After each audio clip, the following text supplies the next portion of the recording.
Deixa eu começar a gravar, que está rodando ali para... Agora sim. Começou. Boa noite a todos, sejam todos bem-vindos nessa live.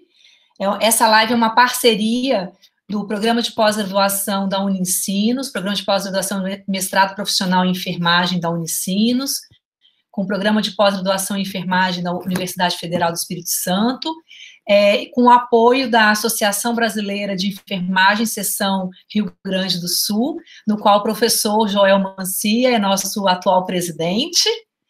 O professor Joel é enfermeiro, formado na Universidade do Vale do Rio dos Sinos, da Unicinos, e doutor pelo Programa de Pós-Graduação da Universidade Federal de Santa Catarina. Ele atuou muitos anos, né, como editor-chefe da revista do COFEM, e atualmente ele está como professor da Unicinos e presidente da seção ABEM Rio Grande do Sul. E é um prazer essa parceria, estar aqui a gente poder compartilhar e discutir um pouco sobre a questão das revistas predatórias e agradecer a parceria com o Joel. Eu sou Cândida Canissale Primo, atualmente estou coordenadora do Programa de Pós-Graduação em Enfermagem na Universidade Federal do Espírito Santo, e que a gente tenha uma ótima noite de debate. O Joel vai abordar o tema em torno de 30 a 40 minutos, para depois a gente ter um tempo para a gente poder fazer perguntas e trocar um pouco de experiência. Então, com a palavra, Joel.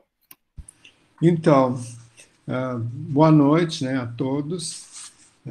Que bom estar aqui hoje podendo falar sobre esse assunto das revistas predatórias e nessa proposta perigosa sedução de publicação rápida, né? Eu tenho falado sobre esse tema já há algum tempo e eu venho aprendendo sobre isso, e meu primeiro encontro com essa temática foi em torno de 2013 para 2014, quando eu conheci o Jeffrey Beall, que é um bibliotecário do Denver, no Colorado, que cunhou essa expressão, né, revistas predatórias, e começou a escrever sobre isso e publicar coisas sobre isso. Então, fui me interessando por essa questão também das revistas predatórias, e meio que iniciei por aqui também no Brasil essa discussão.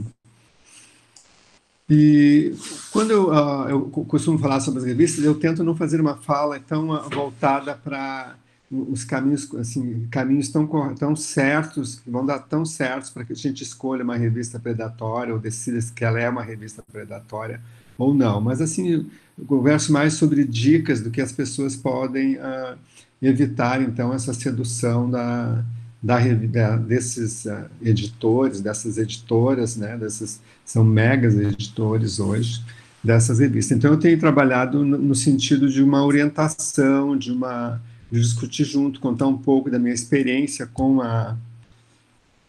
eu já agradeci, poxa, me contando um pouco da minha experiência, então, sempre carece de alguma fala introdutória para isso, né? Que fala revista predatória.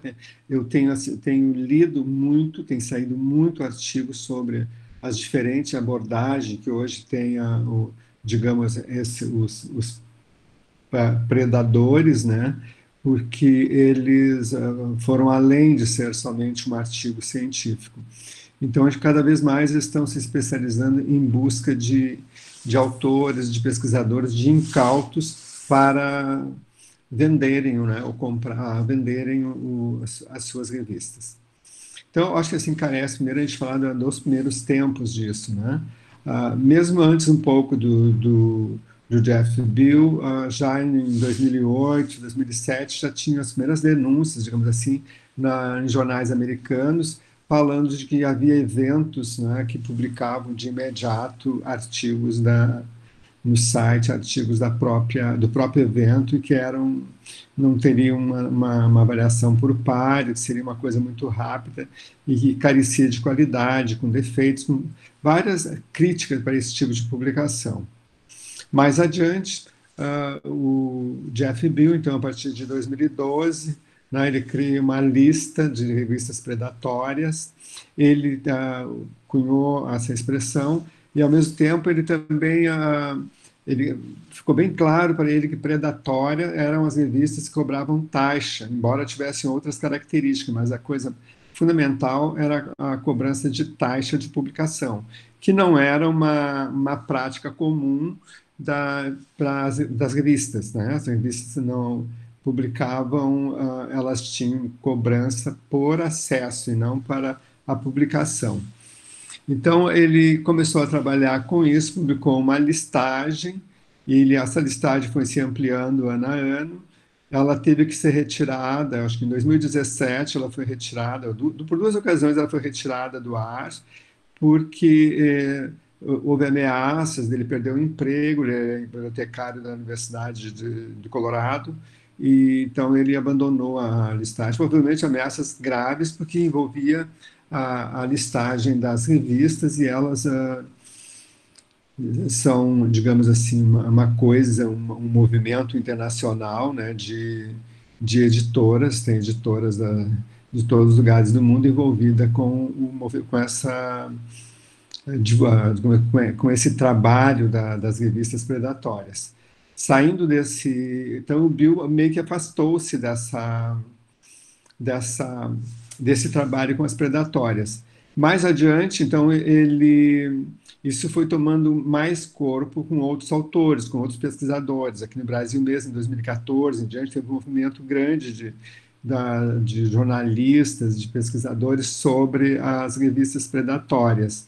Mas, assim, sempre é um diálogo que não chega, não se aproxima do pesquisador, falando da nossa profissão, da enfermagem mesmo, a gente não tem lá muita noção do que é isso. Então, assim, fala desses primeiros tempos, né? Fala, então, assim, o movimento Open Access, né? O que é isso, né? Que esse é um movimento que surgiu no mundo para que as revistas, os artigos científicos fossem de acesso democratizado.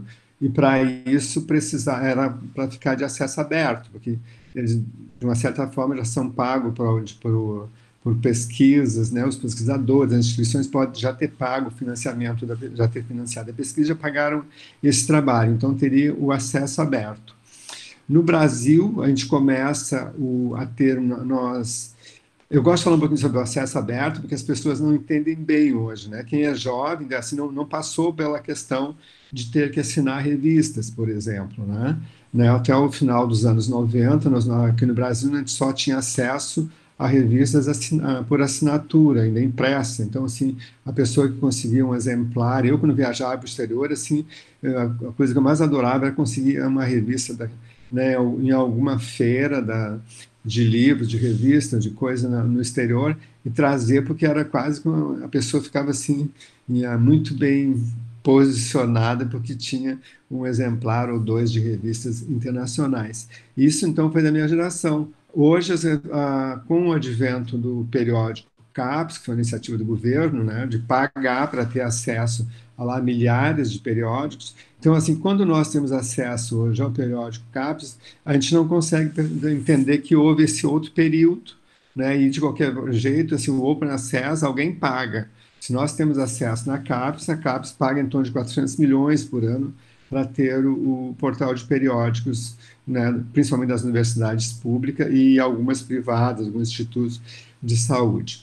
Então, o que caracterizava a publicação sempre foi ter que pagar para ter acesso, como é hoje. A gente entra se não tem o acesso ao periódico CAPES, e para se acessar um periódico internacional, nós temos que pagar. A maior parte deles que não são de open access. Os que têm revistas que são híbridas, né? Elas têm o acesso aberto porque o autor pagou uma taxa mais elevada para publicar e deixar o seu artigo em acesso aberto. Então, alguém sempre paga o acesso aberto. Mas também o conceito do Bill, então, assim, quando a gente vai buscar alguma coisa para saber se a revista é predatória ou não, e se gruda somente no conceito de cobrar taxa, a gente barra um pouquinho alguma dificuldade, porque a PLOS, a Biomed Central também tem taxas de custeio. né? E elas colocam em acesso aberto pago para quem né, submete. E uma das novidades hoje que a gente está tendo são os hackers, né, que estão também hackeando as páginas das revistas essas oficiais, importantes, e que elas não e roubando a taxa que a gente paga. Então, se a gente compra um artigo para leitura ou coisa e vem um, entra um documento fake que a gente preenche e paga um hack para fazer isso. Continuando ainda do acesso aberto, uma das coisas que as pessoas perguntam muito é se como é que eu vou descobrir que é uma revista predatória, como é que eu faço para recusar ou me dedicar como é que eu busco informações para saber se isso realmente é predatório, né? Se é uma coisa fake, se é algo que não tem qualidade, se a revista não existe, coisa. Então eu tenho que ter um certo trabalho. E é isso então que eu vou estar discutindo com vocês agora. Eu daria assim, eu vou dar dois exemplos, ou três exemplos, tentar ser pequeno com eles, para as coisas de como é que, quando eu comecei a descobrir as predatórias, eu também fui assediado sou assediado diariamente, certamente com qualquer um de vocês recebem muitos convites para estar, né, participando de eventos ou estar publicando artigos nessas revistas. Então eu lembro assim, o primeiro a convite que eu recebi, eu não tenho mais ele, não sei, mas eu gravou muito bem na minha cabeça porque eu fiquei também muito feliz. Eu recebi um convite que é de um evento, de um mega evento da Almix, né, que é uma organização que produz esse tipo de evento, e me convidaram então para ser palestrante, speaker lá em Cincinnati, num evento enorme, coisa parecida. Fiquei muito feliz, disse, ai, que coisa maravilhosa, né? Então, aí eu retornei o e-mail para eles e né, para saber esse tipo de coisa, que eu já achava que eu merecia o convite, então eu só retornei a eles para saber qual era o trâmite para mim poder viajar, mandar as coisas para lá, mandar trabalho, coisas, como é que eu faria tudo, essas coisas. E então esse diálogo não se estabelece, eles continuam mandando o convite e dizendo que tu ainda não respondeu a coisa, porque na verdade eles estão te captando para te pagar uma taxa, né? Foi eu que recebi esse convite. Há poucos dias, no Facebook, uma pessoa ela entrou uma tela no Face, eu até copiei bem na hora que entrou, eu estava com o Face aberto, eu copiei a tela. E aí eu fui ler a tela porque era uma coisa de a pessoa muito orgulhosa dizendo isso que eu disse agora, assim, ah, que maravilha, você, olha só o que está acontecendo comigo agora, né? O que eu faço? Coisa assim, a pessoa estava bem feliz que tinha recebido, ela estava colocando no Face, então, a cópia do e-mail que ela tinha recebido um convite de uma predatória. Aí eu tinha copiado a tela, li aquilo na tela e eu voltei no Face para dizer para ele, né, para conversar com ele pelo Messenger, se, se ele sabia. Ele já tinha retirado do ar o, o encantamento dele pelo convite. Então, assim, é muito fácil de ser seduzido assim nessas coisas, porque mexe um pouquinho com a vaidade. Então, eu diria que acho que teria mais um exemplo, mas acho que chega de exemplos. Esses estão acontecendo todo dia, né? A gente não sabe como as revistas abordam, né? Isso aí, como é que eu faço? Tem hoje artigos, trabalhos de inúmeras facetas desse lado de produção dos editores predatórios, como é que eles fazem para captar os autores, para captar quem pague taxa, né? Provavelmente eles imitam, assim, por robôs os e-mails, né? Porque os e-mails têm, então tem uma série de coisas que a gente já de cara identifica. Uma delas, os e-mails tem sempre algum erro de inglês, né? Eles são muito lambuzado, essa coisa que nós temos latino, eles usam muito. Quem manda os que pensam esses e-mails, eles não têm aquela linguagem mais seca que tem os americanos, canadenses, os ingleses, né, quando fazem um convite, assim, eles agradecem, obrigado por sua apresentação, encerrou. Nós temos uma coisa mais mais abusada, né? A gente fica, nós latinos conversamos mais, então a gente fica, que maravilha, foi um show, foi um monte de coisa, sua palestra, que bom, vem apresentar para nós. Isso não acontece nos países do norte do planeta. Então, isso é já é uma dica, né? Quando recebe um e-mail desse, que as pessoas se encantaram com um trabalho teu que já foi publicado, que às vezes ele vem convidando para te publicar novamente. Então, uma das dicas que a gente sempre consegue detectar defeito, algum furo deles, já é no e-mail que eles fazem o convite. No próprio convite tem o e-mail que não é. Eu acho que aqui no Brasil isso acontece bastante e não são coisas predatórias, né? Eu vejo que, assim, que alguns editores usam e-mails da Gmail, coisa, né? Sempre deve ser o e-mail institucional. Então, esses convites é característica, eles não têm, quase sempre eles vêm com um e-mail que não é da Google, é uma coisa de difícil saber de onde é que é. Outra coisa, se vai atrás dentro daquele mesmo e-mail que tu recebeste o convite da revista, tu tens alguma dificuldade em encontrá-la, de corpo editorial, são sempre pessoas desconhecidas. Se é um evento, os palestrantes a gente não conhece. Então, assim, se nós estamos sendo convidados para participar, para escrever para uma revista, mandar algum artigo, é porque eles não conhecem. Nós certamente temos que conhecer alguma coisa dessas pessoas que estarão presentes lá neste evento. Então, são uma dica importante.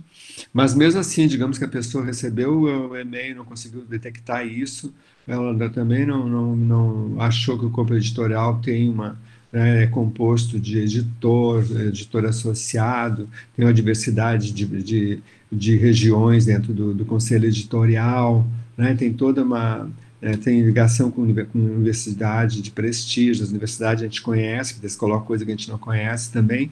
Aí a pessoa passou para essa etapa, ela disse, mas essa revista ela tem um nome muito parecido com outra revista, que essa é uma das estratégias, né? A gente recebe um convite de uma revista com um nome muito semelhante, confunde até com uma que não seja fake.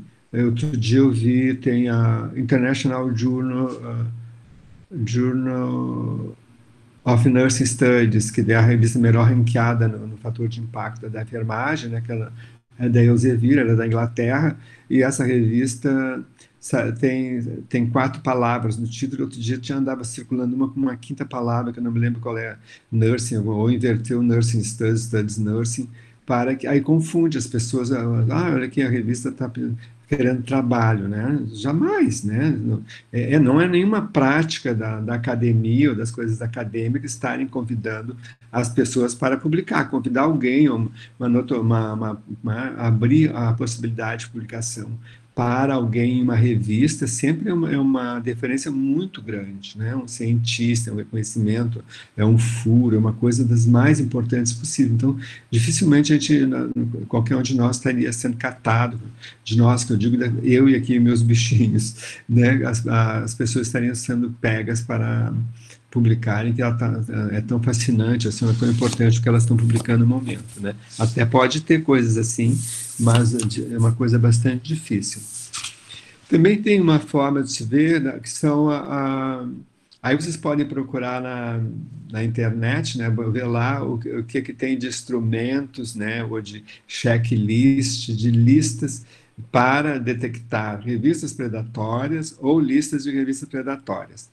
Então, na lista de detectar, é essas coisas que eu estou falando, vai aparecendo essas dicas. Uma delas que eles aconselham também é que a gente tenha que olhar os índices, né? Os índices que as revistas informam que estão. Também elas fazem essas predatórias, elas fazem dos índices, fazem índices fake, criam um nome parecido e a gente pensa, né?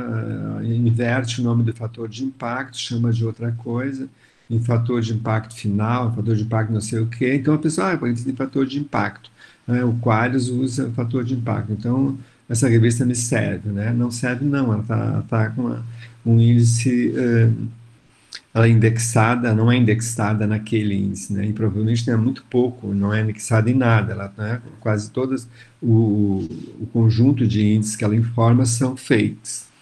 Mas a gente pode buscar em alguns lugares. Algumas organizações que fazem lista de revistas sérias, né? Por exemplo, a enfermagem, nós temos o INEN, né? Que é a International Academy of Nursing Editors.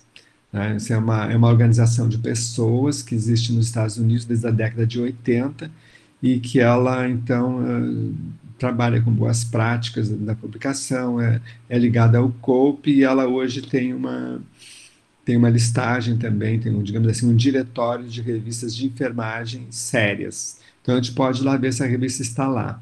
Esse movimento, ele está sempre crescendo, né? Então, sempre está havendo um crescimento anual grande, mais de 30% por ano, crescimento das revistas predatórias, e eu até acho que esse último ano foi muito mais, então é difícil de manter atualizado qualquer lista, exatamente porque elas são assim fakes, né? Até descobri-las, conseguir determinar que elas são fakes, e não deixa de ser um assunto meio mafioso, porque tem vários cálculos aqui apontam que tem assim, são milhões e milhões e milhões de dólares no mundo todo que se movimenta por isso, né?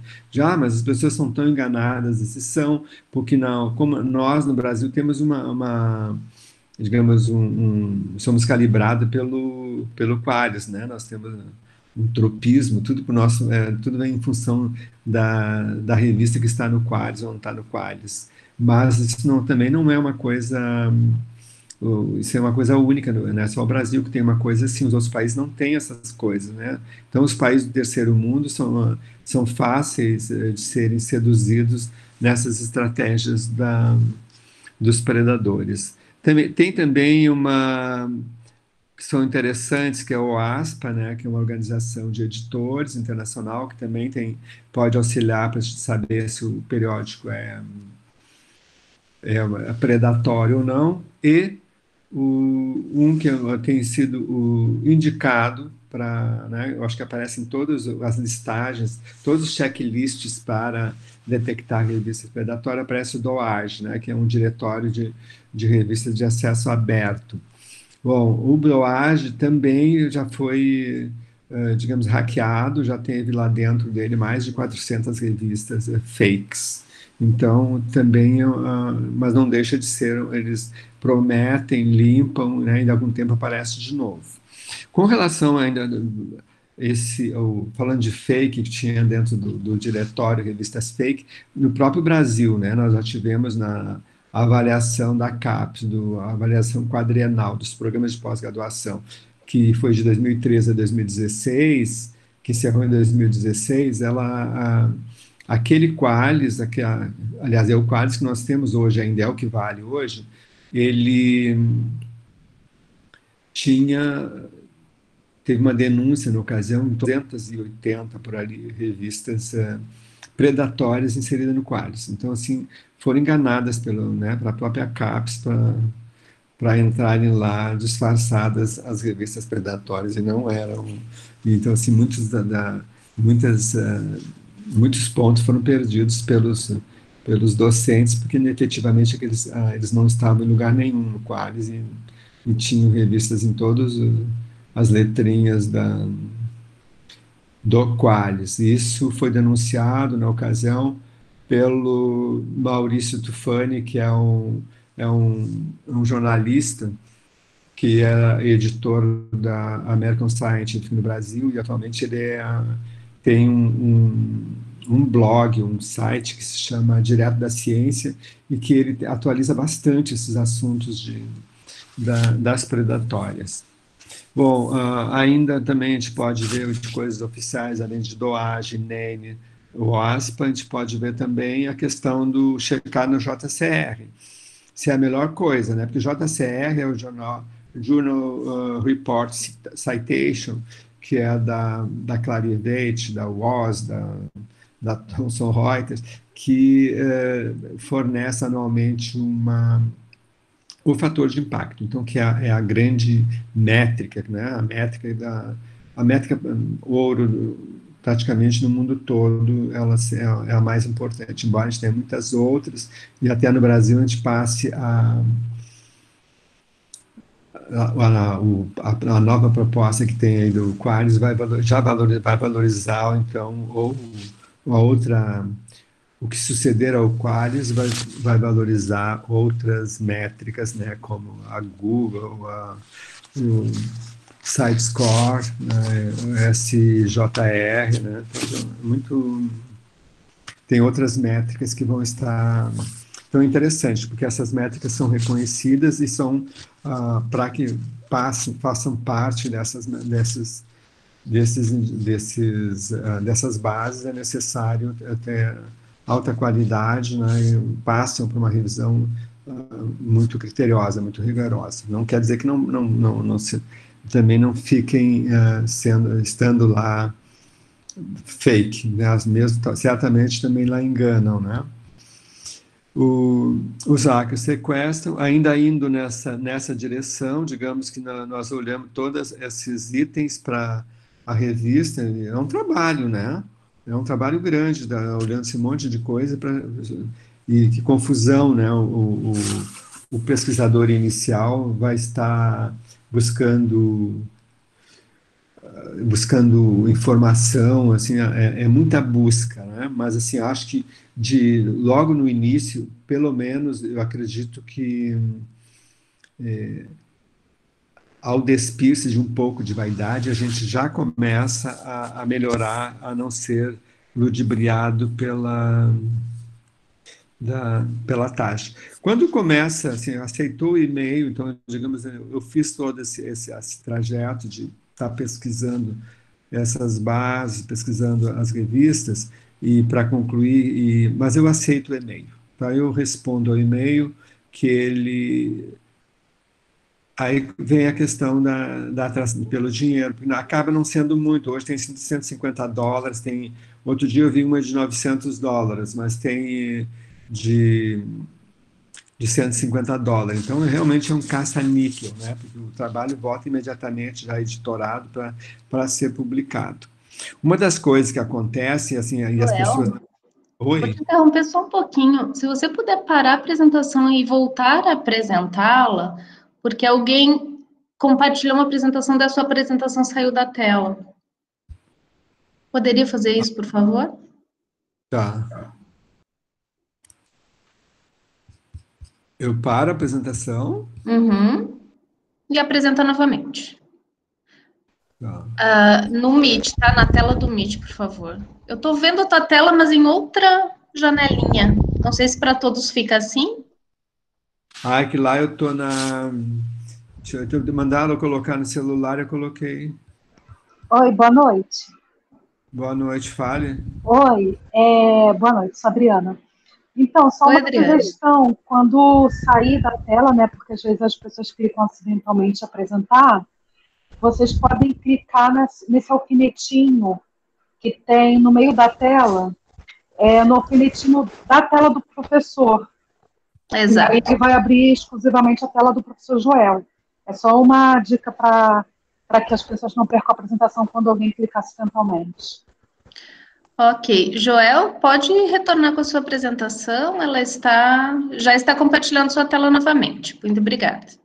Tá, a apresentação tá na tela? Está você nesse momento, mas agora é só você ir para a tela do PowerPoint que vai voltar. Agora está sem apresentação, isso. Agora parou de fato. Deixa eu ver. Peraí, eu sei que eu fechei. Isso, agora está apresentando de novo. Agora está ok, Joel. Só ir lá para o PowerPoint. Uhum. E por PowerPoint, isso é a melhor coisa que tu mandaste eu fazer. Entendeu?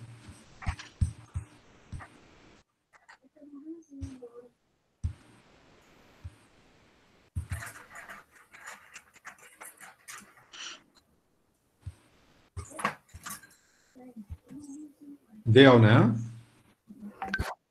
Sim. Isso, agora voltou a apresentação, isso aí. Perfeito. Obrigada, Joel. Tá. Então, assim, sempre isso é coisa de palestrante, né?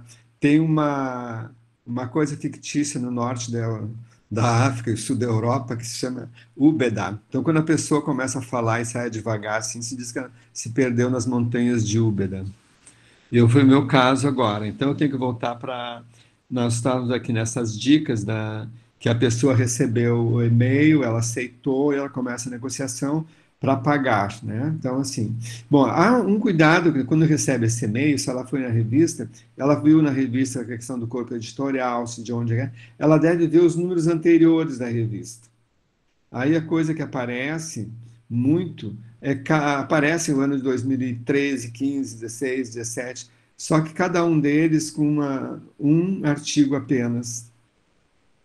Então, assim, não, já viu que já se perdeu, né? Não existe preservação da preservação do que foi publicado, ou eles fizeram aquilo só tem uma coisa, é uma vergonha o que acontece, porque de tão, não tem nenhuma qualidade o roubo que eles fazem da gente, né? Eles fazem isso sem a menor piedade, e as pessoas ainda se submetem a uma coisa dessa.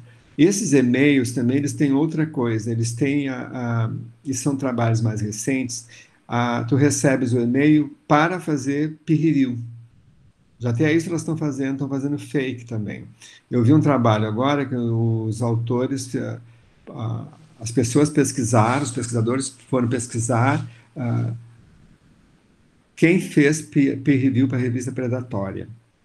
Aí teve um grupo de pessoas que foi selecionado, que tinha feito peer review, e foi acompanhado do peer review que elas mandaram para a revista Predatória, porque as revistas estão fazendo isso agora, elas também fazem. Nada foi seguido, porque não tem um diálogo não tem retorno nunca do peer review, né? Ele manda o e-mail manda a resposta com a avaliação e não fica sabendo o que aconteceu. E realmente esses pesquisadores apontaram que não foram incorporadas nenhuma das revistas, demonstrou que tenha utilizado, tenha levado em consideração os pareceres. Então, isso também é uma coisa das predatórias, né, que fazem isso. Outra, quando ele faz esse convite, o simples aceite, eles te colocam no conselho editorial da revista. E eles não te respondem mais também para te sair. Quando tu vê, tu te descobre num conselho editorial que não fazes parte. Ou então, como dos eventos fakes, né? No e-mail eles te convidam para várias coisas. Vem o convite no e-mail, te convidando para republicar algum trabalho que já tens publicado, para colocar num anais de evento, para ser speaker no evento e para fazer parte da comissão. E quando tu vê, tu estás na comissão. Quando eu falo de predatório, fica muito difícil estar mostrando essas coisas mostrando nomes e coisa, porque expõe as pessoas. Então, eu não faço isso nunca nas minhas apresentações. Mas até porque no Brasil nós somos muito poucos em tudo isso, né? Então nós todos nos conhecemos, né? Ou nós somos editores, somos avaliadores, somos consumidores da pesquisa, somos também os que publicam. Então, e ao mesmo tempo somos os que são passados para trás nessas situações. Aí, então, eu não costumo dizer, mas outro dia eu peguei um evento internacional que deveria acontecer em São Paulo, não foi outro dia, foi 2019, né? Antes da pandemia, antes da pandemia. Então, tinha uma colega minha que trabalhava comigo, eu estava numa comissão do evento desse, que eu acessei o evento, aí eu pude conversar com ela, né? Aí ela disse, não, uma vez me mandaram, mas aí ela ficou desesperada, queria sair, eu digo, não, tu nunca mais vai sair disso, né? Tu respondeste o e-mail, eles consideram que eles usam a sacanagem essa de tu responder o e-mail e já passar a fazer parte da revista deles. Então, eu acho que eu pensei nessa conversa nesse sentido de estar colocando esse tema para a gente possa ter algumas perguntas ou alguma discussão sobre ele. Tem várias facetas, né, assim, dessas predatórias, né? A gente já viu que pode ser peer review, pode ser autor de artigo, Tem os editores, eles também fazem, eu acho que isso é a última, a mais recente das predatórias, um predador desse, um megajúnior, porque são os megajúniors, tem um nome genérico, engenharia, ciência, saúde, história, tudo dentro de uma revista só. Mas tem revista para tudo que é coisa, né? Isso, quando te abre, tem um menu assim enorme de coisas. Então, acho que deve ser a coisa mais recente deles. Eles mandam uma proposta para um editor de revista. Eu falei com 2 editores, já percebi que aconteceu isso. E bem recentemente. Uma foi, acho que em julho do ano passado, e outra ainda também foi no finalzinho do ano passado. Foram dois editores que foram abordados para fazer um número temático com 30 artigos e assim, tipo, foi contatado o editor no dia 30 de julho e que teriam todos os artigos até o dia 15 e no dia 30 estariam publicando o número especial, temático, assim, só que não esclarece muito bem o que é, mas assim, daria uma vazão para 30 artigos daquele país ou daquele lugar naquele momento. Isso para outra revista, uma revista séria. Então, assim, está de todos os lados o ataque com as predatórias, né? E também, que já tem estudos, e já há algum tempo, assim, a questão da citação, né? Até que ponto as revistas predatórias já estão contaminando a nossa ciência, né? Pensando na enfermagem, principalmente. Mas são todos, né? Mas assim, para a enfermagem tem sido muito vítima das predatórias. Então, como é que está isso? Elas estão sendo citadas. Porque se um autor escreve, publica em uma revista predatória, ele publica um trabalho que para ele é bom, certamente, né? Ele vai publicar, porque ele é enganado, ele acha que está num lugar que tem... Então, assim, e pode ser um trabalho bom, ou talvez seja um trabalho bom, e não tenha peer review, né? A gente não tem avaliação nenhuma, então ele não passa por esse cânone da ciência, que é o peer review. Mas ele pode estar publicado, né? E ele pode ser citado, né? Ele vai lá e busca e cita. Então, assim, já tem citações dos trabalhos nas revistas de enfermagem de revistas predatórias. Tem aplicativo que busca as revistas, que detecta as revistas predatórias, né, na lista de referências. Então, assim, é uma coisa que as revistas têm que ter uma acurácia assim, mais aprimorada, né? Tem que certificar mais da verdade das publicações. Por outro lado, vi um trabalho, aí então foi eu acho que da Universidade de Duke, nos Estados Unidos, que é de uma enfermeira. Ela e um grupo de pesquisadora, a Ehrman, elas pesquisaram então as citações o contrário, elas pesquisaram citações de revistas sérias da enfermagem nas revistas predatórias, né? Porque certamente as revistas elas estão se aprimorando, as predatórias, porque elas vão ter, de repente elas entram em engano nesses índices, né, de nas métricas, e elas acabam impactando em algum lugar. Certamente deve ser essa coisa desse tipo. Então, isso é uma outra coisa das predatórias, né? Tem que cuidar para não citá-las, porque o conhecimento que ela divulga é um conhecimento que não tem ele não é validado pelo mundo da ciência. Mas, assim, temos também, eu acho que dá para se dizer que como predatório também a questão as revistas hoje, elas são enganadas. A gente teve esse episódio agora recente da Lancet, né, de ter publicado o assunto lá da cloroquina, né, que tinha um defeito grave na pesquisa e que foi no anseio de divulgar de coisas, as revistas disputam isso. Então, elas são enganadas numa situação dessa. Os autores fazem isso. também dos estudos que eu vi sobre predatórias, parece que as pessoas não são tão ingênuas, as pessoas que publicam nessas revistas, né? Algumas são incautas, mas outras não se importam muito que esteja saindo os artigos. Isso também aparece em trabalhos. Aparece também alguma coisa que é uma atitude predatória, digamos assim, que não é uma publicação predatória, mas assim, autores têm, digamos, esse episódio da Lancet, né? Então, eu faço um trabalho aqui na minha terra, eu estou na beira da Lagoa dos Patos, que fica a 100 quilômetros de Porto Alegre, um lugar muito gelado aqui. Gosto muito daqui, mas é muito gelado. Digamos que eu resolvo reunir umas pessoas daqui e faço um trabalho, uma pesquisa aqui toda com metodologia, tudo com rigor, e resolvo mandar para a Lancet. Como é que eu faço para que a Lancet leia essa pesquisa, né? É muito simples. Os autores, eu incluo o nome de um pesquisador renomado, de uma universidade renomada. Então, esse trabalho tem né, a gente sabe que os trabalhos que têm uma grife de autoria, eles têm digamos, um trâmite mais rápido no mundo acadêmico.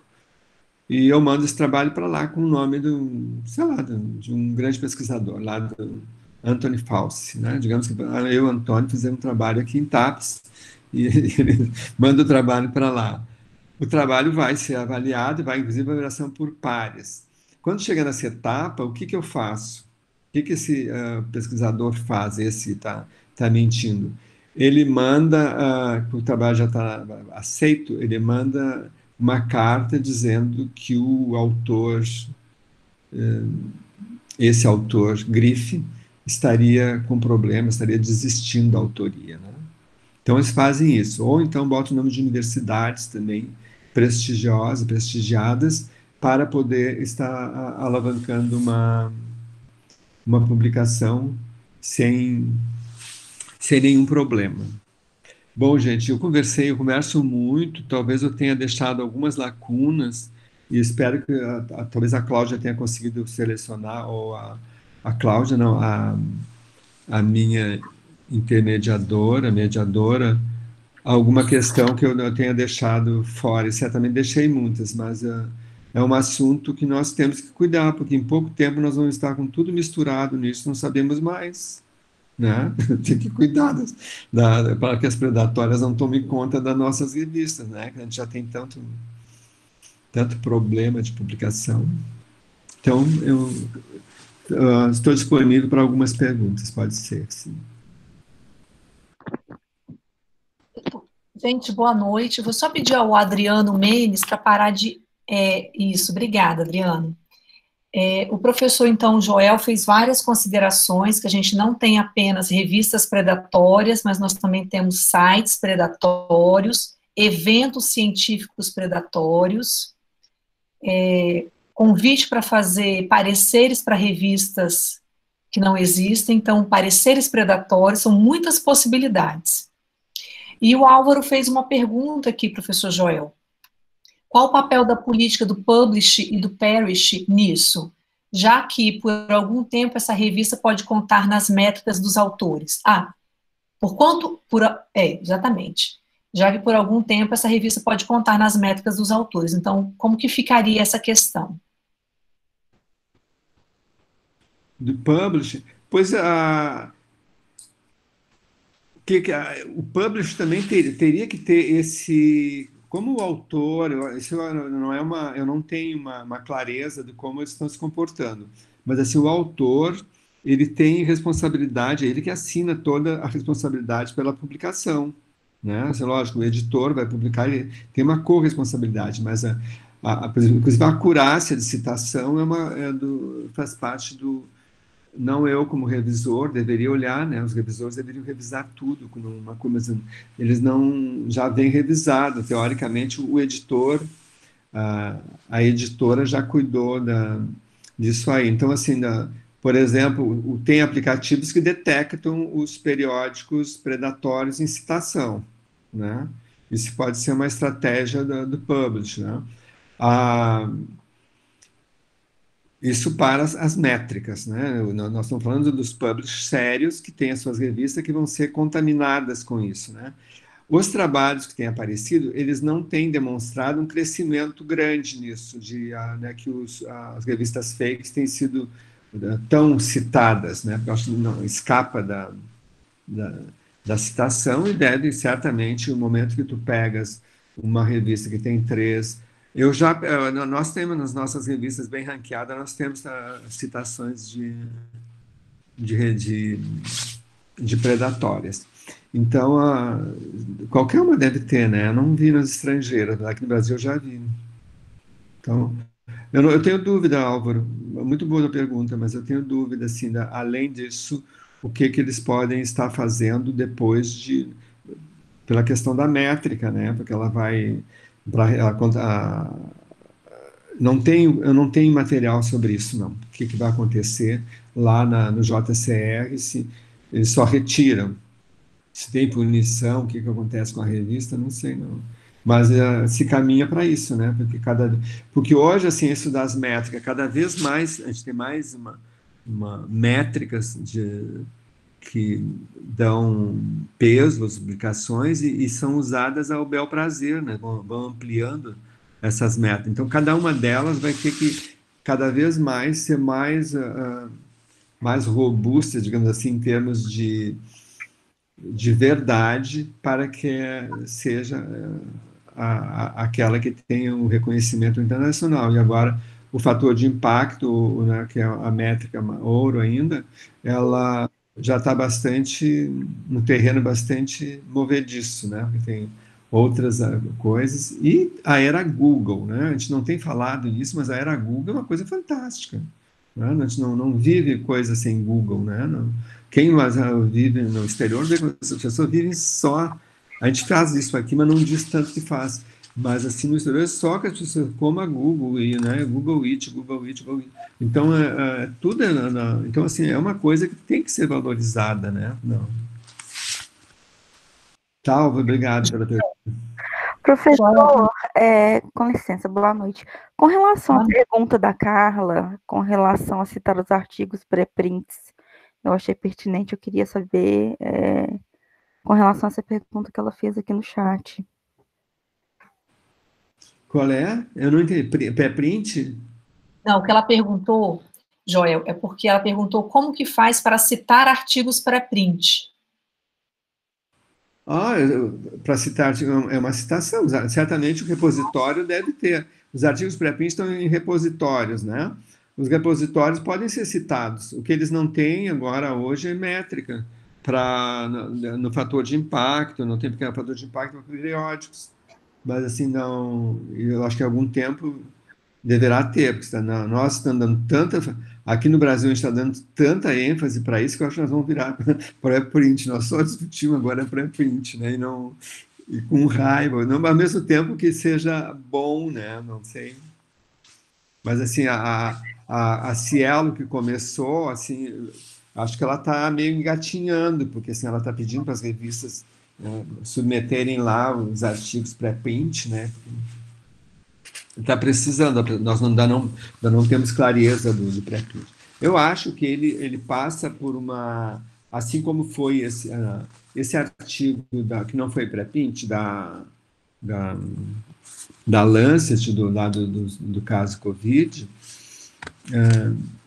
demonstra bem que é um peer review muito rápido, né? Porque o pré-print ele vai ser um peer review feito talvez por robôs, né? Por inteligência artificial, e ele tem uma avaliação sumária, né? Muito sumária, porque eu vi nos sites, tem sites que ele entra hoje, no outro dia ele já está online.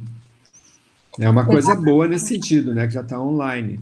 Mas tem muitas coisas para serem resolvidas, né? As revistas, enquanto ele não tem uma métrica que vá fazer, digamos assim, frente a um fator de impacto, uma métrica que tenha significado, as pessoas não vão querer pré-print. Eu acho bem claro isso, não tem nem preocupação, que as pessoas não vão querer, e nós somos, digamos assim, direcionados para as métricas. Não tem métrica, Pessoas são capazes de perguntar, qual é o quadro? Perguntavam para mim toda hora, qual é o quadro? Qual é o quadro? Então, muitas nem sabiam que era o quadro, mas assim, já tem isso, né? Qual é a métrica que vale para, né? Se não tem uma métrica, o pré-print não vai se alavancar. E, ao mesmo tempo, como o pré-print hoje ele se coloca, eu vejo como uma proposta, né? Ele seria assim tipo, tu colocas no Ashline, né, um artigo, ele fica lá pendurado e as pessoas vão lá e colocam, dão cliques, elas podem fazer curtir, elas podem xingar, podem fazer para baixo, para cima, fazer um monte de coisa. E tudo isso vai se incorporando à história daquele pré-print. E ele poderá ficar o resto da vida lá, poderá ter essas curtidas, esses comentários, poderá nunca ter isso, e poderá também sair imediatamente dali, mas eu acho que não deve acontecer uma coisa simples, porque ele sairia dessa linha que ele está nessa vitrine, iria também para uma revista, né? A revista, digamos, um editor da revista, digamos, ao editor da Rebem, digamos que a doutora Dulce gostasse, olha essa revista, estou gostando desse artigo, vou colocar ele na minha revista. Né? Então, aí, a partir dali, ele vai com ele todas as coisas dele, toda a história de vida dele, né? As citações, as coisas devem ir com ela. Aí, vai para a revista lá, vai com o DOI da onde, tem umas confusões assim que não tem clareza o que vai acontecer e para que vai servir. Né? Ele vai poder ser citado de novo, já foi citado no pré-print, digamos que tem uma métrica para o pré-print. Aí ele vai ter uma métrica de fator de impacto, já que ele vai para a revista, não é? Muito embora já tenha se conversado muitas coisas, são coisas que ainda não estão claras. Vai demorar um pouquinho. Eu penso um pouco parecido com Dulce. Dulce Barbosa pensa... Eu gosto de pensar igual a ela, porque ela é uma grande pensadora. Pensar que penso próximo a ela, né? Porque ela é uma grande pensadora. Que também seja não deixa de ser uma coisa meio predatória, né? Porque não tem a questão do peer review, tem todo esse processo tão rápido, então, assim, arrasa com o processo de publicação, tal qual no modelo que nós conhecemos. Muito embora nós estejamos vivendo tempos de muitas disrupturas, né? Então, a comunicação científica também, né? Ela tem que ser rápida, ela tem que falar com o povo, então ela não pode ser tão demorada, não pode ser tão longa, né? A comunicação é muito rápida, né? Nós conversamos as curtidas com carinhas, né? O que diz uma carinha, né? Ou um sol. Joel, a professora Rosemary Santana fez uma outra pergunta muito interessante. Professor Joel, sei que a pergunta se relaciona indiretamente com as predatórias, mas gostaria de saber se a listagem do Qualis referência, com algumas inconsistências de revistas, fez com que a revista pouco qualificadas não adotassem boas práticas editoriais. Qual a sua opinião? Esse Qualis que foi lançado... Esse Qualis fake. Fake. Exatamente. Esse Qualis fake. O que o senhor acha? Tá, as revistas que não que pioraram, ficaram mais relaxadas com as coisas, relaxaram nas normas. Isso? Talvez seja isso? Exatamente. Ela colocou as revistas pouco qualificadas não adotassem boas práticas editoriais. Porque elas foram incluídas no Qualis, elas eram revistas de menor Qualis, no Qualis 2013, 2016, e se isso, na sua opinião, pode ter levado a práticas editoriais, não adotado boas práticas.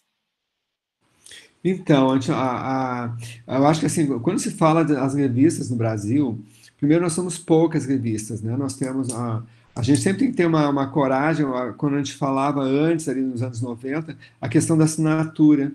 A gente fala, porque as pessoas não assinam as revistas, então a pessoa era obrigada a assinar a revista para poder publicar um artigo.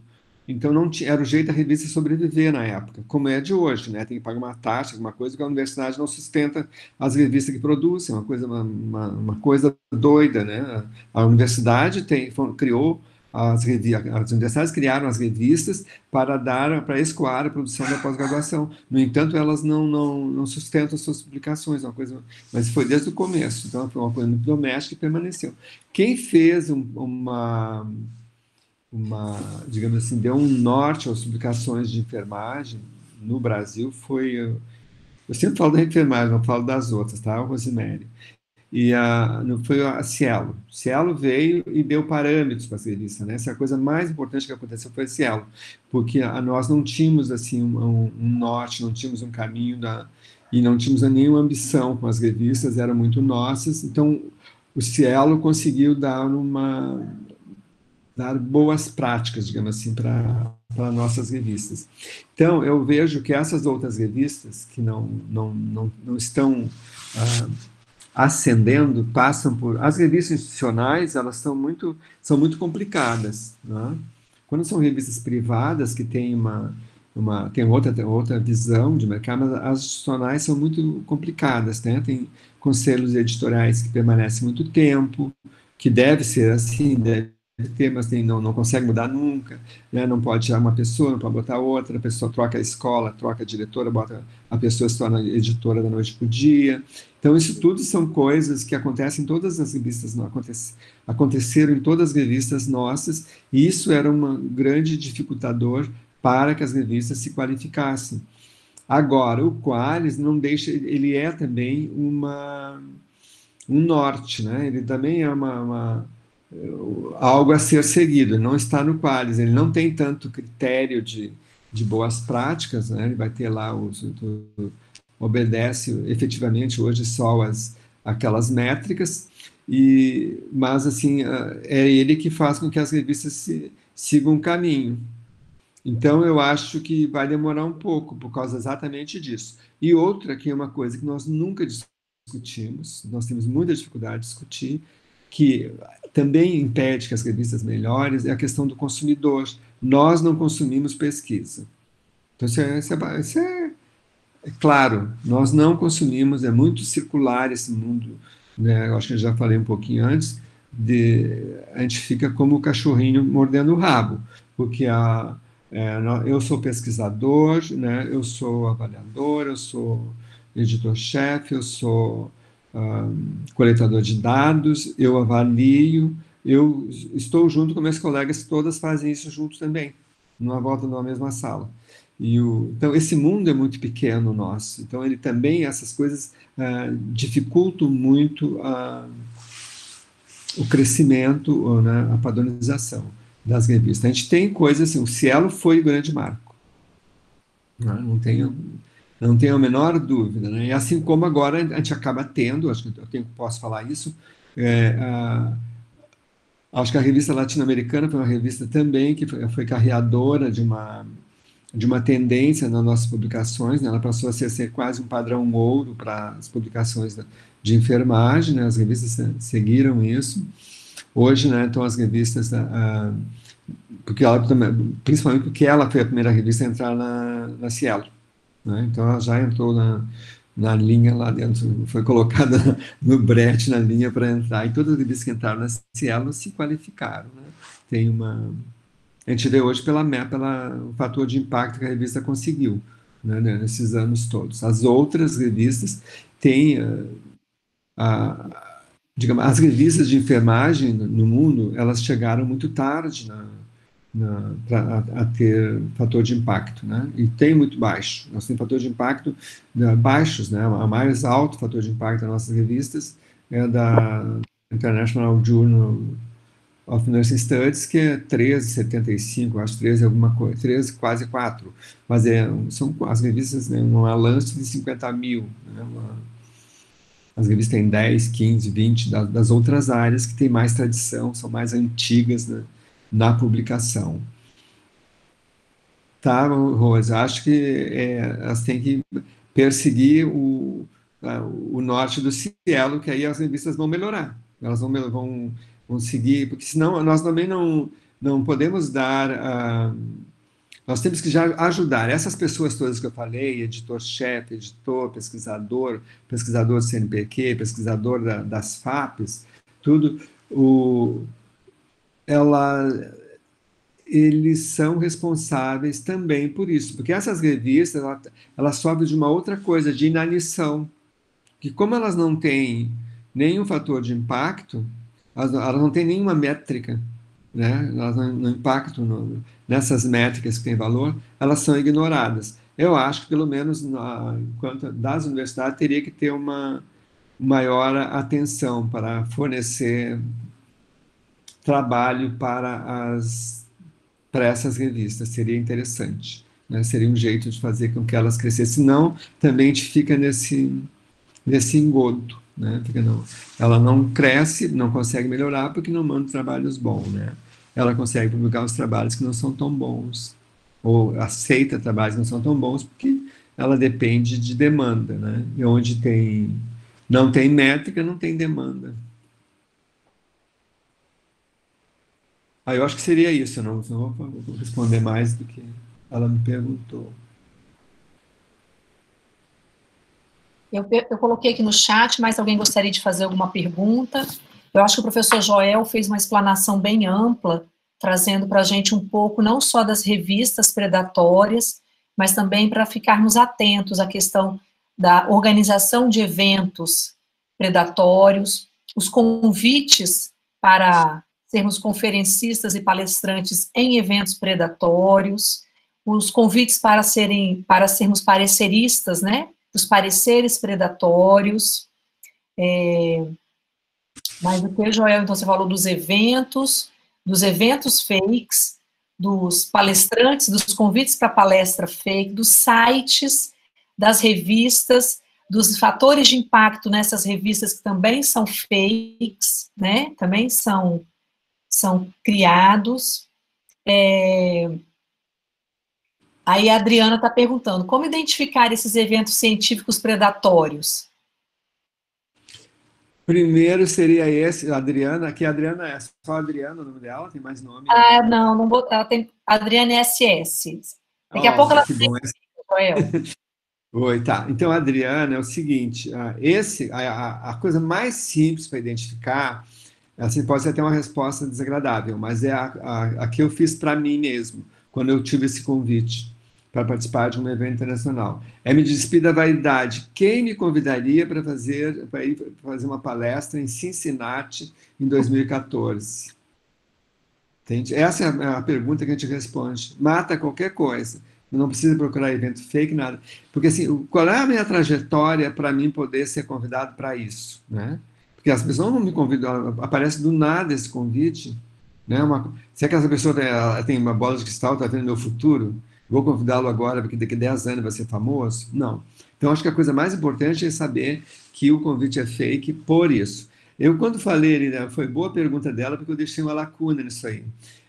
Quando eu falei disso, a questão do convite, eu não contei o terceiro caso, agora eu vou dizer o terceiro caso. O terceiro caso foi uma professora de uma universidade brasileira, que ela recebeu um convite desse para um evento em Praga, né, 20º ICN, então eles botam um nome muito parecido dos eventos nossos, dos eventos clássicos, e aí ela chegou no grupo de professores, uma universidade do norte do país, do nordeste. Aí ela chegou no grupo de professores e anunciou que tinha sido convidada para palestrar estava de salto alto, né? Palestrar em Praga, nesse evento, não sei das quantas, e que ela, então, estava pedindo dispensa, pediram mais informações para ela, e lógico que demora um pouquinho esse processo na universidade, foi pedido para ela, então, as informações necessárias, os documentos necessários para ter a dispensa dela, que era uma viagem internacional, para ela ir para aquele lugar. Ela não conseguiu esses documentos, mas ela pagou passagem para ela e para o marido, conseguiu comprar uma passagem em oferta para os dois, e ela ia aproveitar e já ficar vários dias na Europa também, junto com o evento.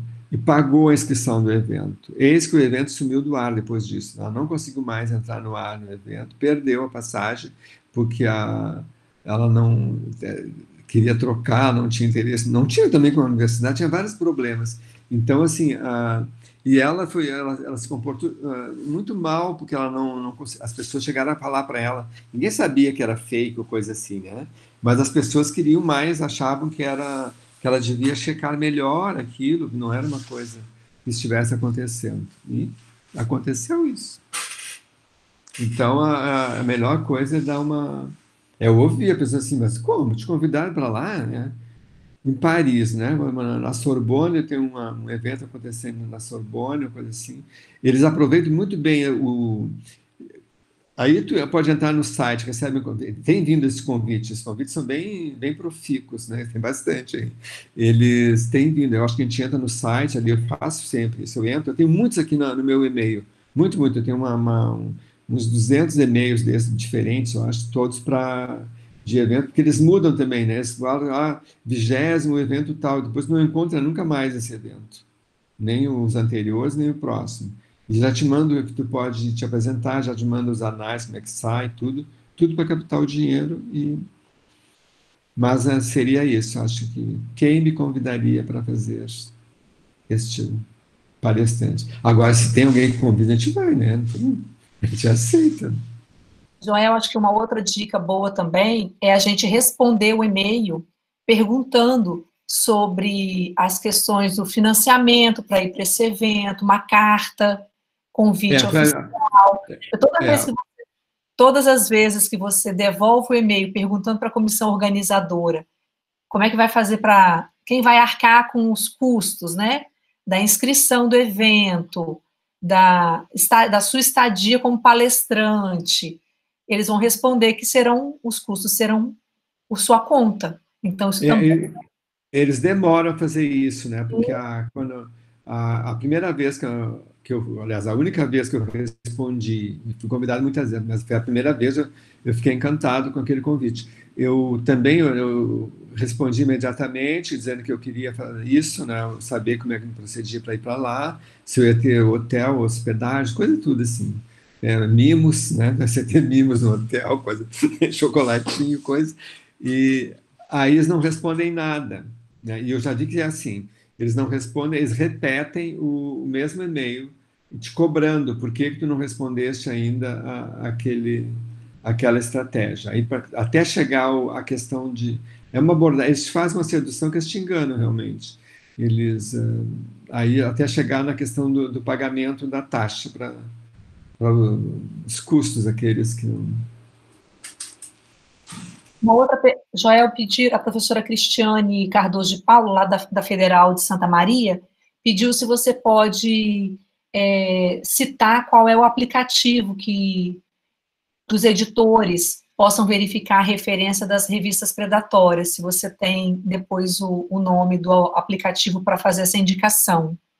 Então, ela pega o meu e-mail aí, que eu vi esse aplicativo no último artigo que eu peguei, que as pessoas usaram isso para ver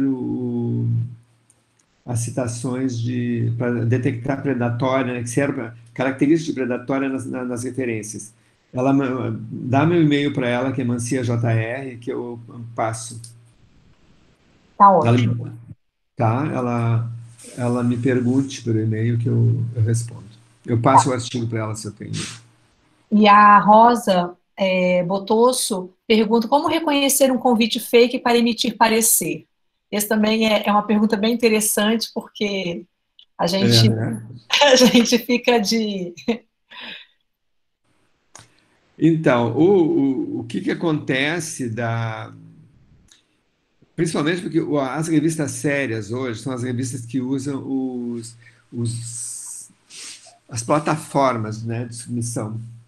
Então, essas revistas predatórias não têm usado, elas têm sido basicamente com e-mail. Nós recebemos um e-mail para uma avaliação, mas tu recebe ou pelo Scholar One ou pelo OJS. Então, já tem tu recebe o e-mail que tu entra na plataforma. Eles mandam um e-mail te convidando para te responder com outro e-mail e continuar a negociação com o e-mail. Ele é muito ruim, a gente não deve responder esses e-mails nunca, né? Não, Primeiro, não conhece a revista. Esse eu acho que é a melhor das coisas, né? A outra vez é a pergunta, né? A revista International Nursing Review, né, pró-diabéticos, assim, o nome que eles colocam nas revistas, te convida para um parecer, né? Tem essa revista motivo para te convidar para ser parecerista, né? Ela te pede um parecer para a coisa mais inusitada possível, né? É uma coisa da tua área, né? Tu sabe se, né, publicam, então eu acho que essa do parecerista é mais fácil da revista. Parecerista é a maior furada. Aceitar um parecer, porque eles às vezes até sem a resposta da pessoa, eles colocam a pessoa como parecerista da revista. Uma outra coisa interessante que ela pode observar também para a questão do parecer é a questão da que revista é essa. Então, assim, para quem já recebeu solicitação de parecer, vem muitas revistas da Turquia, da China, da África, né? E revistas que a revista, ela coloca o site, na hora que você vai entrar, você vê exatamente aquele tipo de revista, que aquela revista tem 1 milhão de temas. Ela é revista de enfermagem, de engenharia, de medicina, de arquitetura, ela tem todas as possibilidades de publicação e de temas. Então, esse também é uma coisa interessante para a gente estar observando, porque normalmente você não vai ter uma revista que se desdobra em tantas temáticas, né, quando você acessa o site. Então, a gente precisa estar olhando tanto para o parecer quanto para o evento. O evento eu acho muito interessante, né, Joel, que você tem o mesmo nome do evento,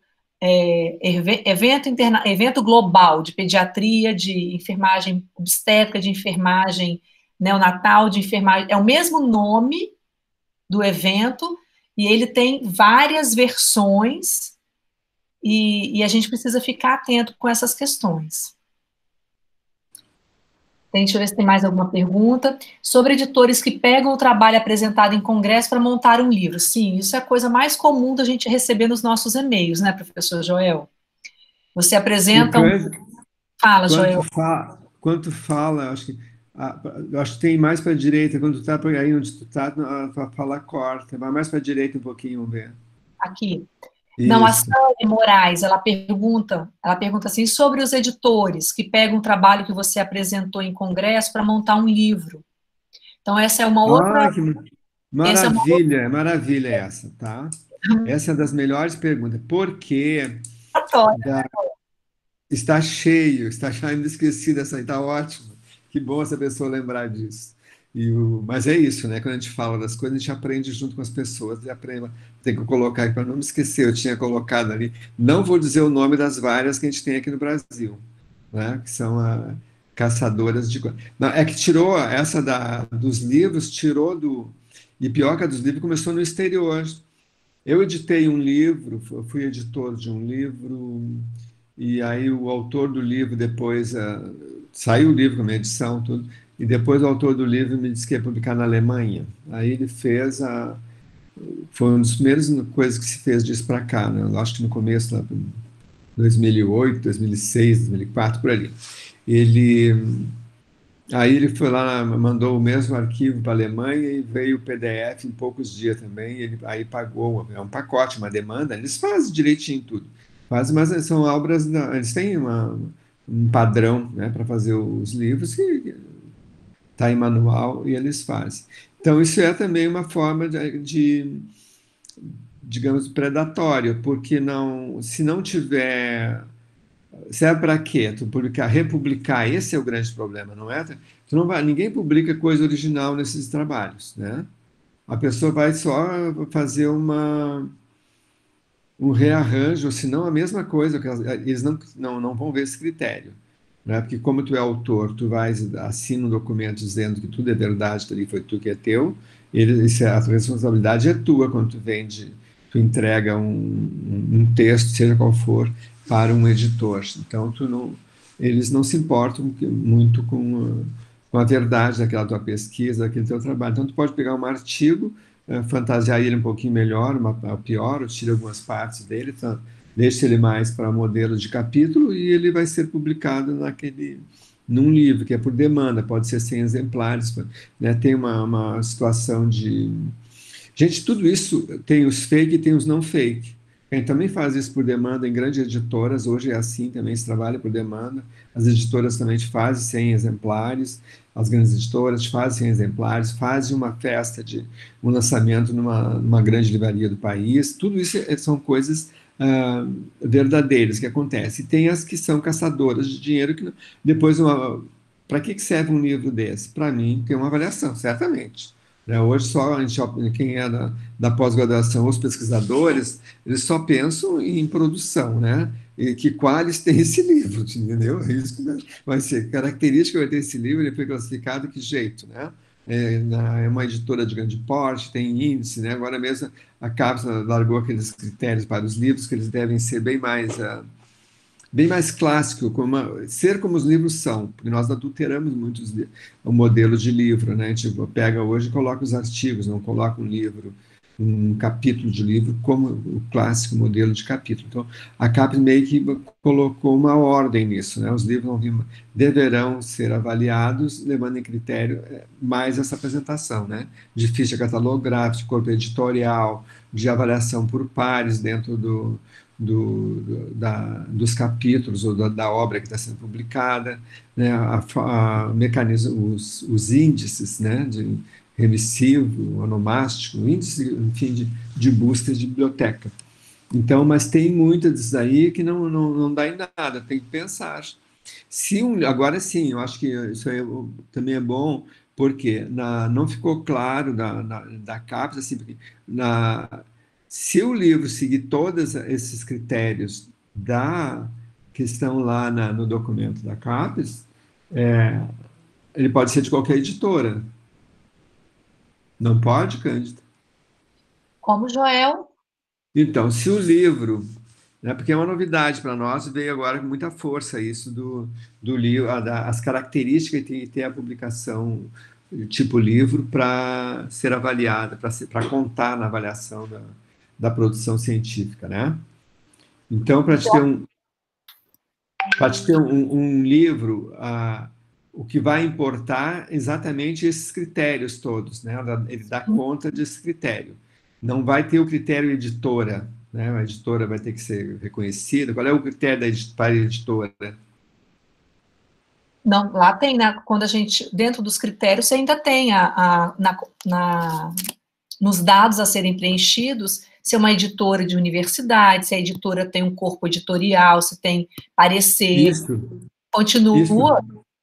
Não, o que eu quero te dizer é o seguinte, é que esses critérios, é diferente do que eu estou te perguntando. Se esses critérios, sim, tem que ter editora, corpo editorial, parecerista, ter passado por pares, ser tudo, né? Todo um cânone para fazer o livro. Mas eu posso, digamos, pode ser do fundo das minhas casas esse livro? Se ele tiver todos esses critérios? Como que ele vai ser do fundo da sua casa e vai ter todos esses... Uma editora doméstica, digamos. Eu posso ter uma editora. Eu posso ser editor sem ter nada, que nem o Uber, se não ter carro e ter uma hora empresa. Não, lá pergunta se é editora comercial, ela vai ter que ter... Ué, Joel, todos os requisitos para uma editora... Não, mas ele não... Pois é, não vamos prolongar nisso. Vamos partilhar, mas não, na verdade, o que ela não diz, não classifica a editora, isso eu quero te dizer. Tu não vai ter... o livro é 1 ou 2, aliás, é L1, 2, 3 ou 4, em função da editora, ela entra num critério, assim, digamos, a Book, a ArtMed. A ArtMed e a Sabiá. Entende? A Sabiá, a ArtMed é privada, a Sabiá é privada, né? Ela tem todos os mesmos critérios. Elas são iguais? Essa é a minha dúvida só, mas eu acho que não vai valer as editoras nesse aspecto. Eles não vão poder classificar as editoras nesse critério. Dizer que a editora, tais e tais editoras, como tinha inicialmente na proposta, e as tais e tais editoras seriam o grande porte, pequeno porte, médio porte, para poder dar um valor dentro da avaliação do livro. Não, Dá um ponto para aquilo ali. Não tem esse quesito. o quesito que tem para as editoras é se é uma editora comercial, se é uma editora nacional, se é internacional, se é de universidade, se é... Aí são outros quesitos, ela não é realmente classificada como pequeno de grande porte. Mas o que mais me preocupa, acho que é uma coisa que a gente tem que se atentar e discutir com a questão desses capítulos de livros, convites para os artigos ou para compor capítulo de livro, é a questão da gente sempre lembrar que quando a gente encaminha os nossos artigos para as revistas, a gente está assinando uma transferência de direitos autorais. E quando as revistas enchem os nossos e-mails com os convites para publicar algo que foi publicado numa revista, mesmo que você maqueie, tirando ou colocando, o corpo do conteúdo ainda é o corpo maior do que você publicou numa revista, e que você depois vai ter que estar respondendo eticamente por isso. Então, a gente precisa conversar isso com os nossos pares, principalmente, né, a professora Rose colocou aí, conversar com os nossos alunos, porque eles ficam todos empolgados quando eles recebem um e-mail para publicar o capítulo de um livro, do artigo dele, ou do trabalho, né, que foi apresentado, e que editora é essa, e principalmente se for em relação a um artigo já publicado, que a gente já transferiu os direitos autorais para a revista. Então, essas são questões que a gente precisa estar discutindo. As pessoas têm feito muito isso, né? Como no Brasil a gente não tem, não cobra isso, né? Não vira um problema ético, mas isso é um problema ético, porque se tu fazes, mesmo assim, como esses livros hoje são tudo em PDFs, e-books e coisa, eles circulam por tudo que é lugar. Se ela mandou o artigo, mandou o livro, no momento que cai num avaliador, se ele busca na internet e acha, vai dar como plágio, né? Vai dar que a pessoa está plagiando ou publicação duplicada. Né? Sim. E essa é uma questão muito importante da gente estar discutindo. O Hernandes Dias tinha até perguntado isso.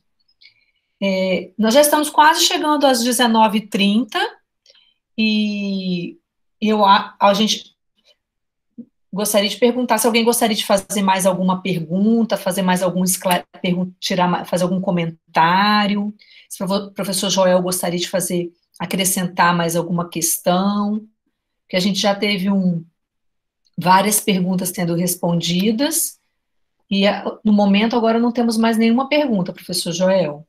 Essa do Hernandes, o que era? Ele estava comentando sobre o que eu acabei de falar, sobre a questão da questão dos direitos autorais, quando a revista pede para publicar, quando a editora pede para publicar um capítulo de livro, de um artigo que você já publicou. Então, isso é uma questão que a gente precisa logo responder. Ninguém faz errado, quem faz é o autor só.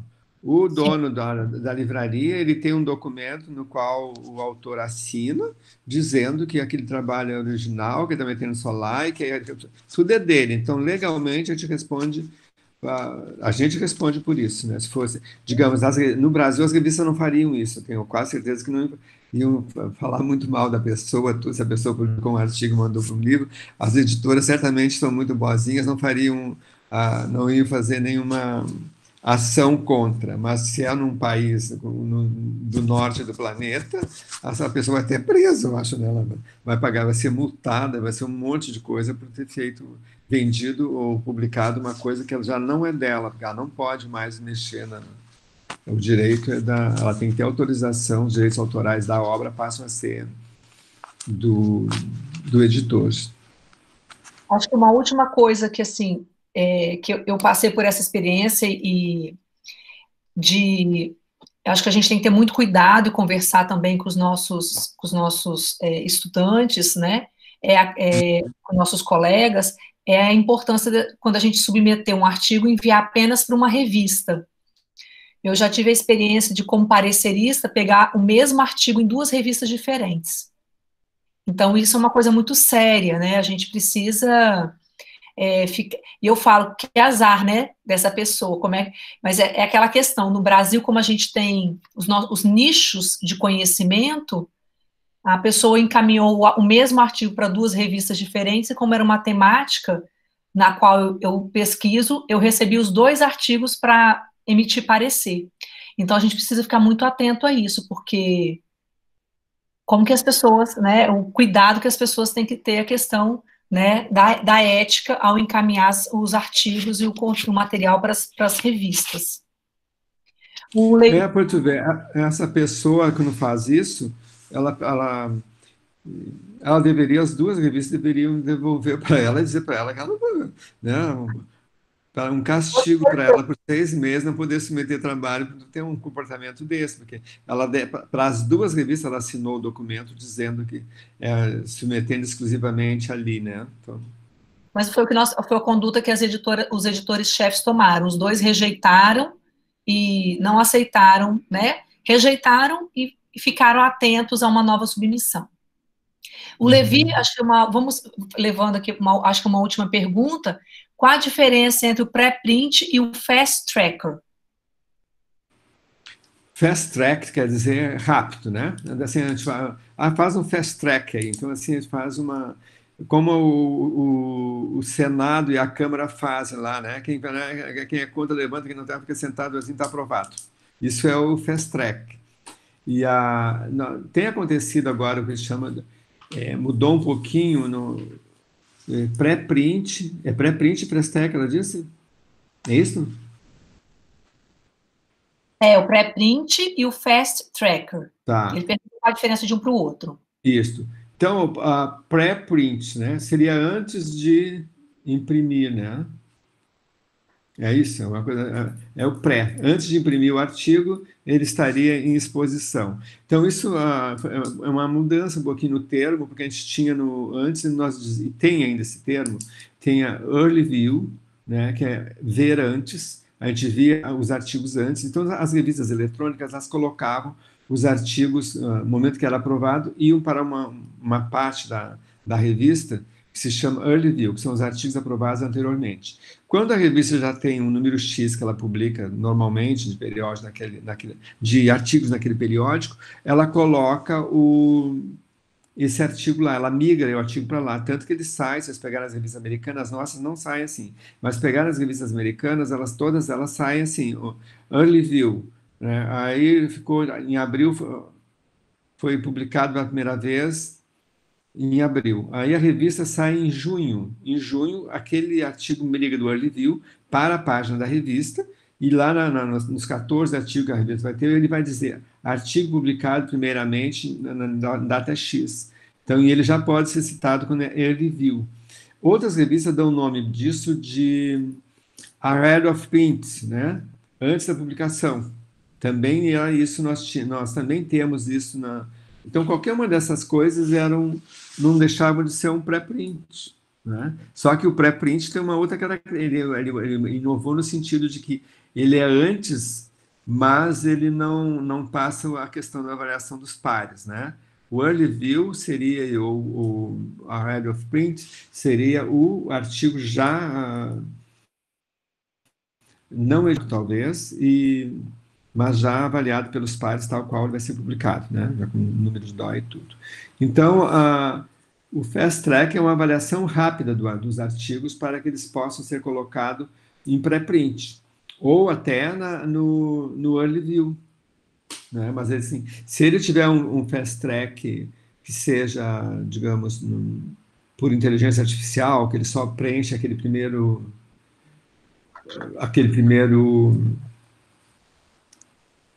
momento e depois não... Enfim, o pré-print é isso, o fast track é isso, é uma avaliação rápida sobre os artigos, né? A gente tem dá-se nome também de rolling press, né, que os artigos vão sendo colocados nas revistas um pouquinho antes da publicação do número todo.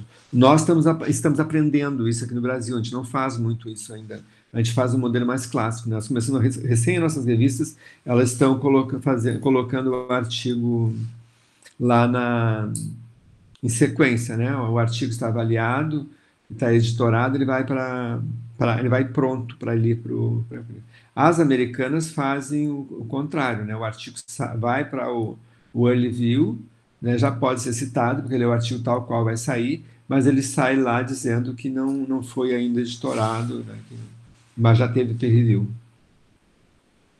Tá bom, Cândida, vamos ver, eu acho que tá bom para terminar assim. Só queria fazer um comentário aqui, que quando a gente falou da questão do envio dos artigos para 2 revistas simultâneas ao mesmo tempo, a Adriana fez um comentário aqui, né, a Adriana SS. Acho que fazem isso para ver em qual revista aceita mais rápido. Só que a gente tem que lembrar que todo o nosso processo de parecer nas nossas revistas nacionais, eles são feitos gratuitamente pelos pareceristas. E quando você faz isso, ao enviar para 2 revistas, você está consumindo o tempo dos pareceristas, e aí realmente as revistas vão demorar mais, porque todo parecer no Brasil, gente, é feito gratuito pelos pesquisadores. Então, quando você sobrecarrega o sistema, realmente vai demorar mais para as pessoas emitirem parecer. Então, a gente precisa ter um pouco mais de cuidado e de atenção, e infelizmente, e não enviar para 2 revistas, que eticamente isso não é elegante, não é correto, né? Se você está assinando um termo de transferência, tá certo? Então, acho que é uma questão para a gente refletir. Se isso era às vezes a gente acha que é uma coisa simples, mas não é. Porque como é que funciona, né, o sistema de editoração, de parecer das revistas brasileiras? É tudo gratuito, né? Então a gente precisa também contribuir com isso, não ficar enviando o artigo. Uma outra questão também importante é a gente ter todo o cuidado para enviar esses artigos, né, Joel? Fazer uma revisão de português, né? Seguir todos os critérios da revista, para que o artigo, às vezes o artigo Mais para demora. a direita, está cortando a tua voz.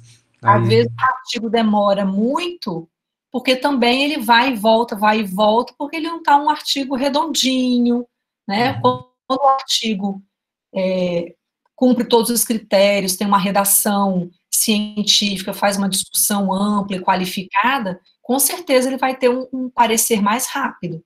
Então, a gente precisa pensar nisso tudo também. Né? Acho que a Eliane Benetti falou aí tudo. A integridade e a ética do pesquisador são fundamentais. Acho que a gente precisa pensar nessas questões. Né? Sim, a ética vale em todas as coisas. Né? A gente, quando publica, também tem que ter ética. Né?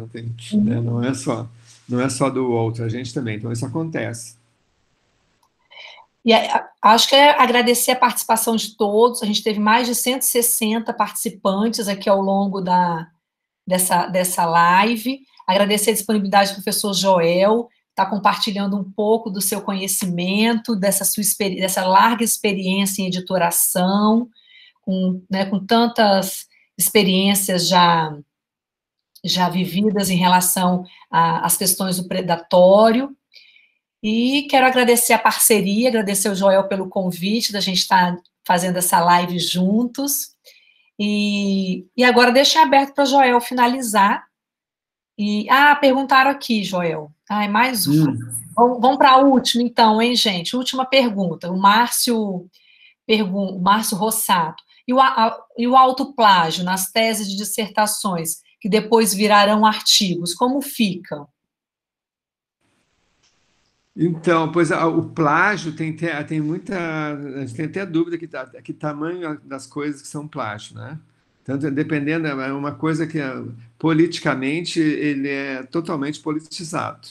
Politicamente totalmente, mas é uma coisa totalmente politizada, né? Então, assim, quando tu pega, a gente vê agora, andou bastante aí na mídia, e sempre anda, de vez em quando tem um ministro, né, em qualquer das instâncias nossas, tanto no judiciário, no Supremo, em tudo que é lugar, aparece alguém com algum problema de tese e de escrita acadêmica, né? Assim, que geram dúvida. Aí o politicamente correto ameniza, né? A gente recebe assim, o nosso ministro, esse que agora o último que o Bolsonaro tentou emplacar, ele é uma pessoa que, segundo a gente viu as denúncias, ele não teria plágio, né, nas coisas, ou não teria concluído as coisas desde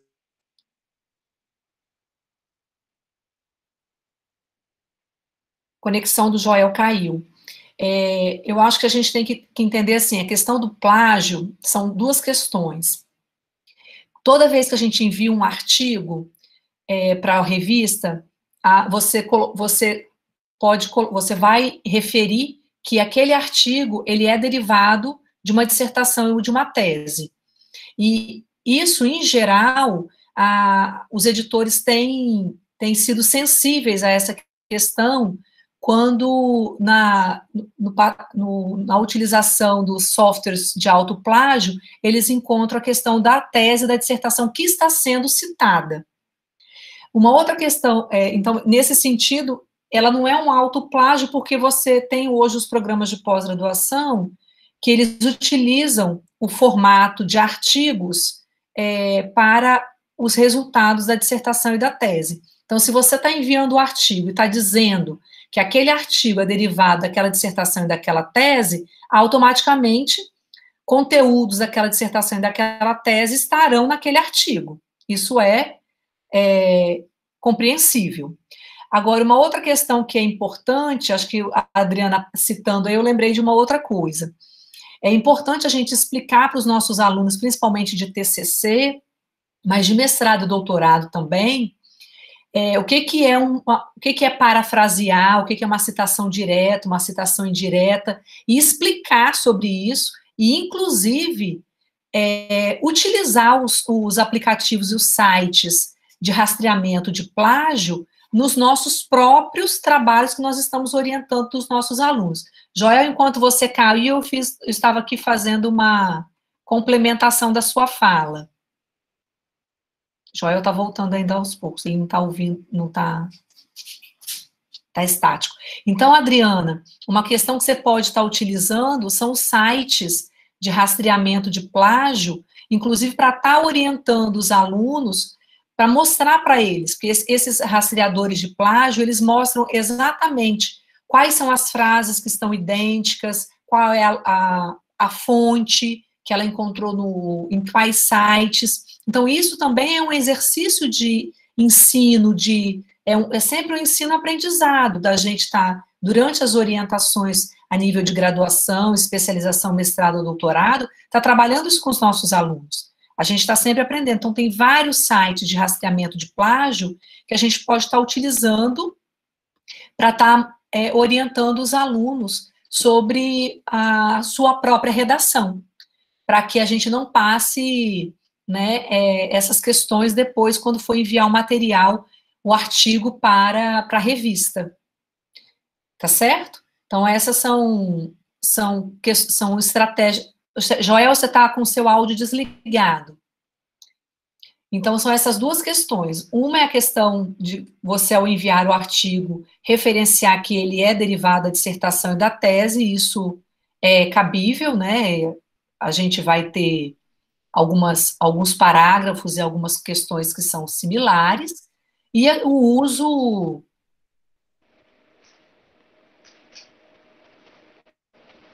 Oi, caiu? Você caiu. E uma outra coisa que pode acontecer, Márcio Rossato, é quando a gente disponibiliza as dissertações e tese, você tem a opção de deixar parte da dissertação ou da tese sob sigilo. Então, o que a gente tem feito é isso. A parte dos resultados em que estão os artigos que estarão sendo encaminhados para publicação, você encaminha para as bibliotecas com o termo de sigilo. Então, você não encaminha toda a dissertação aberta. Você encaminha só a parte até metodologia, e os resultados que estão no formato de artigo, você encaminha com parte sigilosa. Você pode solicitar, as bibliotecas, elas têm uns formulários próprios, e aí você pode manter por sigilo até por 2 anos. Isso eu vou te falar, eu nunca tive problema de plágio nas dissertações e teses que ao longo da minha trajetória, porque a gente sempre coloca o material em sigilo por até 2 anos, saindo o artigo, a gente autoriza a biblioteca a colocar o material na íntegra. Então, todos esses cuidados a gente precisa ter, tá certo? É isso. Mas, assim, acho que quando começa a orientar, toda a orientação é acompanhada, né? Vai chegar lá no final só do autoplágio. Mas é uma decisão que é sempre uma decisão, né? Se é 10%, 20%, 30%, quanto aparece, é uma coisa que depende muito de como a gente classifica esse autoplágio. Né? Algumas revistas vão considerar que, né, tenha um percentual, alguma coisa. Eu não tenho conversado sobre isso, como é que a gente vê mais sobre autoplágio. Está me ouvindo? Sim, sim. Tá. É Então, o que eu fiz de não, agora, acho que agora nós podemos o que eu terminar, fiz. então, né? Podemos, já são 19h42, acho que nós podemos terminar. Eu acho que agradecer a presença de todos, a disponibilidade do Joel de estar compartilhando todo o conhecimento dele, e agradecer a participação, a parceria dos nossos programas de pós-graduação. A Cláudia vai estar encaminhando os certificados para todos que deixaram o seu nome completo e e-mail aqui no chat. Agradecer a contribuição, né, e assessoria da Cláudia nessa live. E agora passo a palavra para o Joel, para Joel fazer o encerramento. Então tá, Cândida, que bom, né? A gente pôde conversar mais uma vez juntos aqui nessa apresentação, discutir esse tema que diz tanto respeito para a gente, né? E todos eles, tudo que vem junto com puxa a revista, vem pré-print, vem predatórias, vem plágio, vem ética, né? Vem todas essas coisas, tudo isso vem volta para essa discussão. Acho que são discussões muito, muito boas que têm que ser levadas também para dentro dos programas para melhorar, né? Melhorar isso aí. Imagina plágio, quando fala autoplágio, mas e o outro plágio, né? Que o outro é horroroso do jeito que acontece, uma coisa assim, né? As pessoas plagiam muito. A gente vê agora, né, os nossos ministros, né, todos sempre com algum problema de citação ou coisa. E às vezes não é só um critério que a pessoa segue para considerar que aquilo é plágio. Né? 10% da página, toda a página, o tamanho da citação, é o poder da citação, se é uma citação de concepção, uma citação que ele usou do cara e não citou, digamos, a própria síntese do pensamento do cara. Então, mesmo que ela seja pequenininha, de 2 linhas, se não for citada, ela é extremamente grave, né, na avaliação. Foi uma concepção teórica muito importante. Mas, enfim, então, vamos estar encerrando, né? Eu quero agradecer, então, também a Cândida de poder ter feito essa parceria junto com o programa da Universidade Federal do Espírito Santo, programa de mestrado profissional, e eu gostei muito do nome, né, do grupo de pesquisa e da nossa Unicinos, né, nossa universidade, também do programa de pós-graduação em enfermagem da Unicinos, que é a professora Sandra Leal, que é a coordenadora.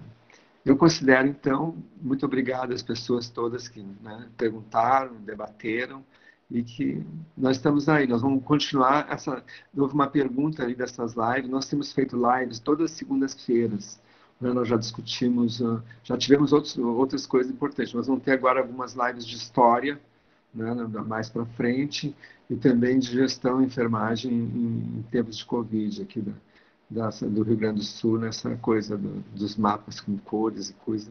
Nós temos enfermeiras bem posicionadas dentro do governo que vão estar também trabalhando conosco nessa divulgação. Então, toda segunda-feira, às 18 horas, nesse mesmo endereço, nós estaremos com uma live boa.